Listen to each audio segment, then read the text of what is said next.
दोस्तों मैं सौरभ मलिक आप सभी का ओनली टॉप स्टडी चैनल पर स्वागत करता हूं। आज की वीडियो में हम देखने वाले हैं इकोनॉमिक्स के टॉप 30 ऐसे क्वेश्चन आंसर्स जो कि परीक्षाओं में 100% पूछे जाते हैं। आप लोग ध्यान से पूरी वीडियो को एंड तक देखिएगा और 30 में से कितने क्वेश्चंस के आंसर सही कर पा रहे हैं अपना स्कोर कमेंट बॉक्स में ज़रूर बताएगा। चलिए शुरू करते हैं आज की वीडियो को। पहला क्वेश्चन है, राष्ट्रीय ग्रामीण विकास संस्थान कहाँ अवस्थित है? दोस्तों इस क्वेश्चन का राइट आंसर रहेगा हैदराबाद में, यानी कि B is the right answer. दूसरा क्वेश्चन है, निम्नलिखित में से किस राज्य को अत्यधिक कुपोषण के कारण भारत का इथोपिया कहा जाता है? दोस्तों सही आंसर रहेगा मध्य प्रदेश को, यानी कि बी राइट आंसर हो जाएगा। क्वेश्चन नंबर 3 है, भारत में अधिकतर बेरोजगारी है।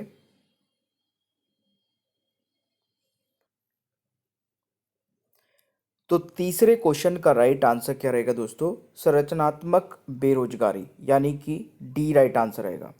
एक उदाहरण के तौर पर समझाता हूँ कि ये संरचनात्मक बेरोजगारी क्या होती है। मान लीजिए कोई नई तकनीक आई, ठीक है, जैसे एआई आई अभी, ठीक है, फॉर एग्जांपल, उसके आने से कुछ नौकरियां अप्रचलित हो जाती है, जिससे उन नौकरियों में काम करने वाले लोगों को बेरोजगार होना पड़ता है। तो इस प्रकार से आप इसको समझ सकते हैं। क्वेश्चन नंबर 4 है, निम्न में से कौन सा मानव विकास सूचकांक में शामिल नहीं है? सही आंसर रहेगा सामाजिक असमानता, यानी कि सी करेक्ट आंसर हो जाएगा। क्वेश्चन नंबर 5 है, कृषि में बेरोजगारी का स्वरूप देखने को मिलता है। तो कृषि में दोस्तों हर प्रकार की बेरोजगारी है, जिसमें संरचनात्मक बेरोजगारी भी है, मौसमी बेरोजगारी भी है, ग्रसनात्मक बेरोजगारी भी है। तो यहाँ पर सॉरी, ये नन नहीं होगा, यहाँ पर होगा इनमें से सभी, ये सभी आएगा यहाँ पे, ये मिसप्रिंट हो गया, ठीक है। तो आप इसको करेक्ट कर लेना। पांचवें क्वेश्चन का जो राइट आंसर रहेगा दैट इज डी, और डी क्या है? सभी। ये आपको ध्यान रखना है। आप लोग चाहे किसी भी एग्जाम की तैयारी करते हैं, आपको सिस्टमेटिक पढ़ना बहुत ही ज़्यादा ज़रूरी है। सिस्टमेटिक वे में हमने एक पीडीएफ बनाई है जिसका नाम है मास्टर पीडीएफ, जिसमें 15,000 क्वेश्चन आंसर्स का हमने पूरे कलेक्शन दिया है। और ये मिक्स क्वेश्चन आंसर्स नहीं होंगे, ये हर एक सब्जेक्ट के topic wise topic question answers होंगे। मान लीजिए आपको हिस्ट्री पढ़नी है तो हिस्ट्री में बिल्कुल चैप्टर वाइज चैप्टर, ठीक है, हर एक चैप्टर, ऐसे ही ज्योग्राफी के सारे चैप्टर, और उनमें भी फिर टॉपिक वाइज टॉपिक चीज़ें कवर की गई है, यानी कि बहुत ज़बरदस्त तरीके से आप चीज़ों को कवर कर सकते हैं। और मात्र 199 रुपये में सारे सब्जेक्ट मिलेंगे पूरी लाइफ टाइम के लिए।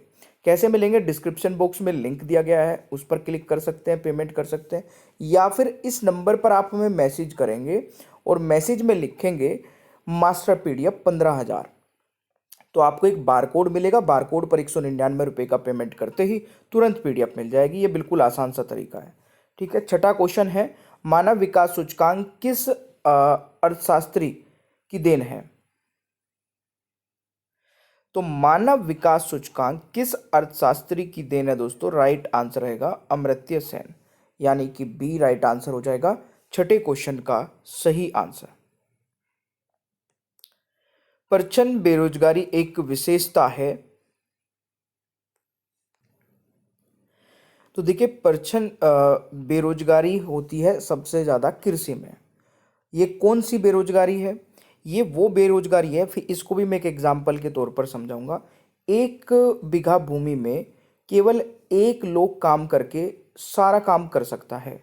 वहीं पर उसी भूमि में 1 बीघा भूमि में मान लीजिए परिवार के 5 लोग हैं, वो पांचों लगते हैं, तो जिस काम को केवल एक व्यक्ति कर सकता है उसमें 5 लोग लगेंगे, तो 4 अनएम्प्लॉयमेंट रहेंगे, 4 बेरोजगार ही हैं वो, ठीक है, वो जबरदस्ती उसमें लगे हुए हैं। तो उसको बोलते हैं प्रचंड बेरोजगारी। तो ये आपको याद रखना है। चलिए, आठवां क्वेश्चन है, भारतीय अर्थव्यवस्था कैसी है? मेरे प्यारे दोस्तों, भारतीय अर्थव्यवस्था कैसी है? तो भारतीय अर्थव्यवस्था सभी को पता होना चाहिए, मिश्रित है, यानी कि मिक्स्ड इकोनॉमी है। तो आठवें क्वेश्चन का राइट आंसर डी हो जाएगा।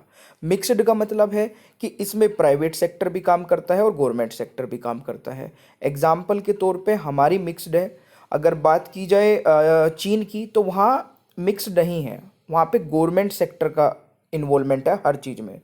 ठीक है, तो इस प्रकार से आप एग्जाम्पल के तौर पे समझ सकते हैं। कुछ चीज़ें हमारे देश में केवल गवर्नमेंट के हाथ में ही है, कुछ चीज़ें केवल प्राइवेट सेक्टर के हाथ में ही है, तो उसको बोलते हैं कि दोनों मिलके काम कर रहे हैं, तो मिक्स्ड है। नौवां क्वेश्चन है, भारत में बेरोजगारी की किस्म पाई जाती है। तो भारत में बेरोजगारी की किस्म कितनी पाई जाती है? ग्रामीण, रोजगार, ठीक है, बेरोजगारी की, तो ये हो जाएगा चक्रीय बेरोजगारी, संरचनात्मक बेरोजगारी, यानी कि इनमें से सभी। तो राइट आंसर डी हो जाएगा। अगला क्वेश्चन आता है दोस्तों, निम्नलिखित में से कौन सा एक सूचकांक भारत में गरीबी की तीव्रता की माप के लिए सबसे उपयुक्त है? सही आंसर रहेगा बहुआयामी गरीबी सूचकांक। 10वें क्वेश्चन का दोस्तों राइट आंसर डी हो जाएगा, ये आपको याद रखना है। 11वां क्वेश्चन है, राज्य एवं राष्ट्रीय स्तर पर गरीबी का अनुमान लगाने के लिए योजना आयोग किसके सूत्र का प्रयोग करता है? डी टी लाकड़वाला, यानी कि 11वें क्वेश्चन का राइट आंसर सी हो जाएगा। 12वां क्वेश्चन है, मानव विकास सूचकांक का आधार क्या है? स्वास्थ्य, शिक्षा, जीवन स्तर। तो राइट आंसर सी हो जाएगा 12वें क्वेश्चन का सही आंसर।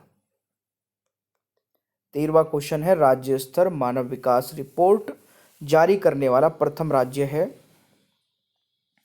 13वां क्वेश्चन है, मध्य प्रदेश, यानी कि C is the right answer. Question number 14 है, अल्प विकसित देशों में गरीबी का मुख्य कारण है आय में असमानता, यानी कि B is the right answer. Question number 15 है, भारतीय अर्थव्यवस्था के उदारीकरण का अग्रदूत किसको कहा जाता है? सही आंसर रहेगा डॉक्टर मनमोहन सिंह, यानी कि B is the right answer. Question number 16 है, अंत्योदय कार्यक्रम का उद्देश्य था गरीबों में सबसे अधिक गरीब की मदद करना। राइट आंसर डी हो जाएगा। वर्तमान समय में देश में किस प्रकार की बेरोजगारी की समस्या बहुत गंभीर समस्या बनी हुई है?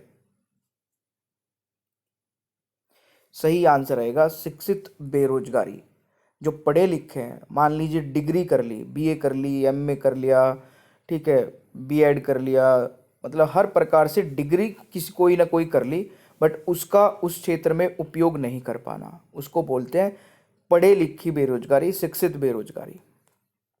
18वां क्वेश्चन है, बंद अर्थव्यवस्था वह अर्थव्यवस्था है जिसमें, तो जैसे आप लोग इससे देख ही पा रहे होंगे, बंद अर्थव्यवस्था न तो इसमें निर्यात होता है, ना ही आयात होता है, उस अर्थव्यवस्था को बोल देते हैं बंद अर्थव्यवस्था। राइट आंसर डी हो जाएगा। बहुत ही बेसिक बेसिक से क्वेश्चन है, उसके बावजूद भी ये इकोनॉमिक्स के क्वेश्चन आंसर्स गलत करते हैं स्टूडेंट। 19वां क्वेश्चन है, मिश्रित अर्थव्यवस्था का क्या अभिप्राय है? तो मैंने अभी आपको थोड़ी देर पहले ही बताया था, जिसमें सरकारी एवं निजी क्षेत्र का सह अस्तित्व हो। ठीक है, तो राइट आंसर बी हो जाएगा। क्वेश्चन नंबर 20 है, किसी अर्थव्यवस्था में क्षेत्रों को सार्वजनिक और निजी में किस आधार पर वर्गीकृत किया जाता है? सही आंसर रहेगा उद्यमों का स्वामित्व, यानी कि सी राइट आंसर हो जाएगा। 21वां क्वेश्चन है, हरित सूचकांक किसके द्वारा विकसित किया गया था?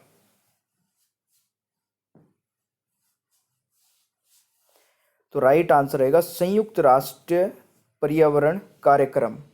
21वें क्वेश्चन का राइट आंसर बी हो जाएगा, यह आपको याद रखना है।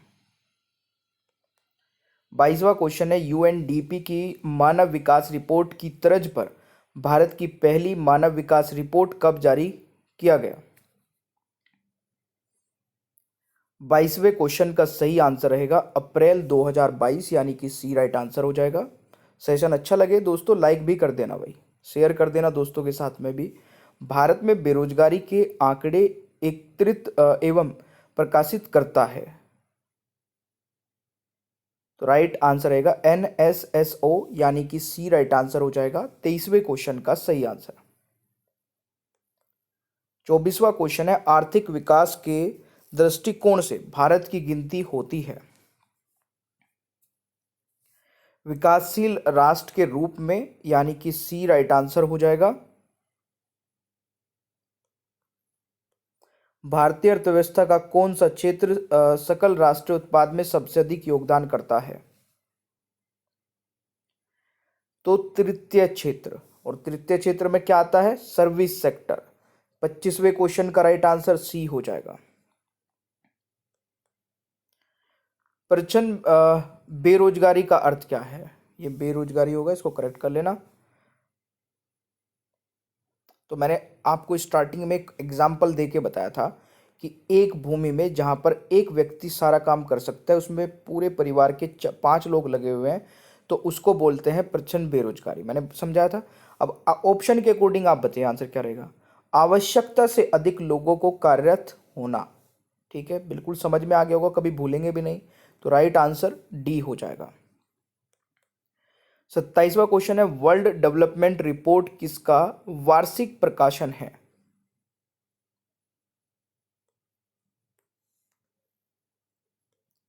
सही आंसर क्या रहेगा, IBED, यानी कि institute for biodiversity and ecosystem dynamics. तो राइट आंसर ए हो जाएगा 27वें क्वेश्चन का सही आंसर। 28वां है कुटीर उद्योग योजना संबंधित है ग्रामीण क्षेत्र में गरीबी रेखा से नीचे जीवन यापन करने वाले परिवारों को विद्युत सुविधा उपलब्ध कराने से। 28वें क्वेश्चन का राइट आंसर सी हो जाएगा। वैश्वीकरण का अर्थ क्या है, सही आंसर रहेगा घरेलू अर्थव्यवस्था का वैश्विक अर्थव्यवस्था के साथ एकीकरण। 29वें क्वेश्चन का राइट आंसर सी हो जाएगा। 30वां क्वेश्चन है भारत के निर्धनता के स्तर का आकलन किया जाता है परिवार के उपभोग व्यय के आधार पर। 30वें क्वेश्चन का राइट आंसर सी हो जाएगा, ये आपको याद रखना है। अब 30 में से आप लोगों ने सही कितने किए हैं, कमेंट बॉक्स में अपना स्कोर फटाफट बताइए। मानव विकास सूचकांक किस अर्थशास्त्री की देन है, ये एक टेस्ट क्वेश्चन है जिसका आंसर सभी को कमेंट बॉक्स में जरूर बताना है। अगर आप लोगों ने यहाँ तक वीडियो को देखा है तो ओनली टॉप स्टडी ऐप को भी डाउनलोड कर लीजिए। यहाँ पर आपको टेस्ट सीरीज मिल जाएगी सबसे कम प्राइस में, एक बार विजिट कर लेना ऐप को। मास्टर PDF के बारे में मैं ऑलरेडी बता चुका हूँ। इसमें 15,000 क्वेश्चन आंसर्स हैं और ये मिक्स क्वेश्चन आंसर्स नहीं है। इसमें सारे के सारे सब्जेक्ट को अलग अलग चैप्टर वाइज चैप्टर कवर किया गया है, फिर टॉपिक वाइज टॉपिक कवर किया गया है। जब आप पढ़ते हैं इस PDF को बहुत मज़ा आता है। और ये सारे सब्जेक्ट की PDF मात्र 199 रुपये में पूरी लाइफ टाइम के लिए आपको मिल जाती है। डिस्क्रिप्शन बॉक्स में लिंक दिया गया है जिस पर आप क्लिक करके पेमेंट करके ये PDF प्राप्त कर सकते हैं, या फिर इस नंबर पर आप हमें मैसेज कर देना और मैसेज करने पर आपको एक बारकोड मिल जाएगा। बारकोड पर पेमेंट करते ही तुरंत PDF प्राप्त हो जाएगी। सेशन आपको अच्छा लगे तो लाइक शेयर करिए, चैनल पर नए हैं तो सब्सक्राइब करिए, बेल आइकन को ऑन रखिए ताकि आगे आने वाली कोई भी वीडियो मिस ना हो। Thank you so much, bye bye everyone, take care, ख्याल रखिए अपना, मिलते हैं नेक्स्ट क्लास में।